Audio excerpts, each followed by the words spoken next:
Situation politique, les autorités de transition dénoncent le comportement de la CEDEAO et du Nigeria. Dans un communiqué rendu public ce mercredi 13 décembre 2023, le Conseil national pour la sauvegarde de la patrie, CNSP, et le gouvernement de transition ont dénoncé l'attitude de la CEDEAO qui a invité, lors du sommet tenu dimanche dernier à Abuja, des membres du gouvernement déchu de Bazoum Mohamed, alors que le Niger est suspendu de toutes les instances de l'organisation communautaire. Pour les autorités de la transition, cette provocation, de la CEDEAO ainsi que du Nigeria qui abrite sur son territoire des individus recherchés par la justice, n'est pas de nature à faciliter les négociations en vue d'une solution diplomatique et négociée à la situation politique actuelle.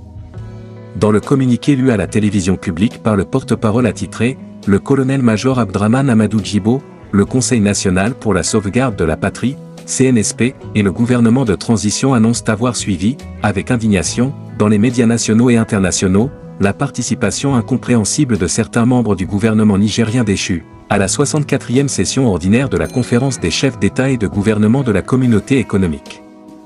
des États de l'Afrique de l'Ouest, CEDEAO, qui s'est tenue le 10 décembre dernier à Abuja au Nigeria. Le Niger condamne avec fermeté cette énième provocation de la CEDEAO qui est de nature à saper tout effort pour trouver une solution diplomatique et négociée à la situation politique actuelle, souligne le communiqué dans lequel les autorités de transition estiment que la CEDEAO ne peut en effet décider d'une part de la suspension du Niger de toutes ses instances et d'autre part, permettre à des fugitifs de représenter illégalement notre pays. Pour les nouvelles autorités nigériennes, cette attitude désinvolte sur fond d'incohérence prouve à suffisance le mépris de la CEDEAO pour les textes communautaires et le droit international, en général. Elle s'inscrit dans une logique de soutien à des amis politiques et autres partenaires d'affaires au détriment des intérêts des États et des peuples de la CEDEAO. Et d'ajouter que ce comportement de la CEDEAO participe également d'un plan subversif de déstabilisation du Niger à travers la formation d'un prétendu gouvernement parallèle soutenu par des puissances étrangères. Dans le communiqué, le CNSP et le gouvernement ont aussi tenu à appeler au président en exercice de la CEDEAO et président de la République fédérale du Nigeria, Bola Ahmed Tinubu, que le Niger et le Nigeria ont des liens millénaires et intangibles de fraternité qui méritent d'être préservés. À cet effet, est-il indiqué, il ne saurait continuer à abriter dans son pays des individus recherchés par la justice nigérienne et qui participent à l'organisation de la déstabilisation du Niger à partir du Nigeria. Le CNSP et le gouvernement du Niger ont saisi l'occasion pour appeler que fois encore, la CEDEAO à se ressaisir et à arrêter de recevoir des directives qui ont pour seul objectif de diviser les pays africains. Rappel à l'ordre. Cette sortie médiatique des autorités nigériennes de transition qui à l'allure d'un rappel à l'ordre intervient 72 heures après le dernier sommet de la CEDEAO auquel ont été conviés des membres du gouvernement déchu de Bazoum Mohamed.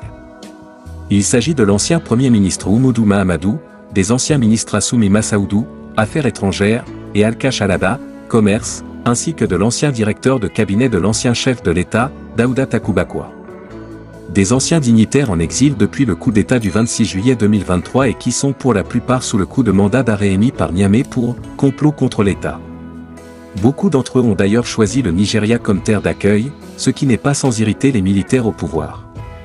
Pour les militaires au pouvoir à Niamey, leur présence au sommet d'Abuja comme représentant du Niger a été la goutte d'eau qui a visiblement fait déborder le vase.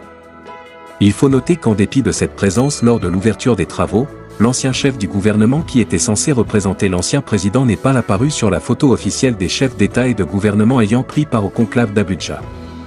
Le sommet s'est également achevé avec une ouverture au dialogue des dirigeants ouest-africains qui ont, certes, maintenu les sanctions économiques et financières mais ont tout de même posé de nouvelles conditions pour leur allègement. Ils ont également désigné des médiateurs pour prendre contact avec les autorités militaires nigériennes pour une solution de sortie de crise avec notamment, comme exigence, la libération immédiate et sans condition de l'ancien président, des membres de sa famille ainsi que de ses collaborateurs actuellement détenus.